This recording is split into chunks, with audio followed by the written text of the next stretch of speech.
really haven't seen Belmont play much this year, but obviously watched them a lot in the last 24 hours. Outstanding shooting team. Guys really know how to play, space the court, play with great pace. I think that's the thing that surprises me a little bit is how fast they play offensively. Because they're so skilled, they can play at a fast pace and not turn the ball over as much as some teams. And they shoot the first good shot they get, and oftentimes it's early in the clock. It's an open three or it's a penetration into the paint to make a play. So scrappy, very confident team that plays with a swagger, and as you would expect. And it's a completely different game than kind of what we were just playing, so that probably makes it a little bit more challenging in terms of the short prep. Is you're playing a team that, the last team we played, it was kind of like pack the paint, we give up some threes, don't let them get very many drives, try not to allow them to get second shots. In this game, it's, they're going to get into the paint some probably. We don't want to give up as many threes.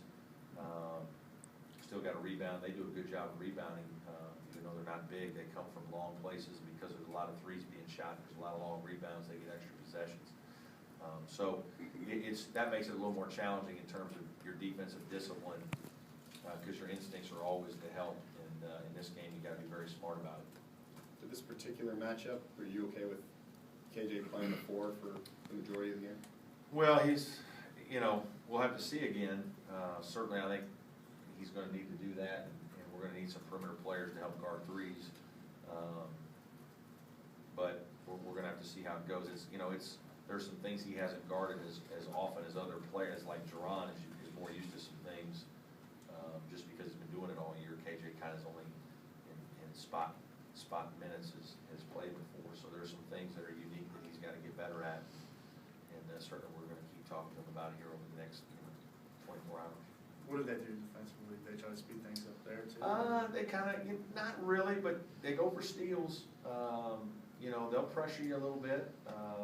They'll go for a passing lane. They'll steal a ball into the post. They'll dig and trap in the post some. Occasionally they'll come trap you. Don't play a lot of zone, but occasionally they'll mix in a little bit of zone. They're pesky, and they're so smart that they're in the right place a lot. They're well schooled that way. Certainly we have an advantage physically, but their peskiness and their basketball IQ makes them hard to play against. They get a lot of steals because their instincts are so good. Have you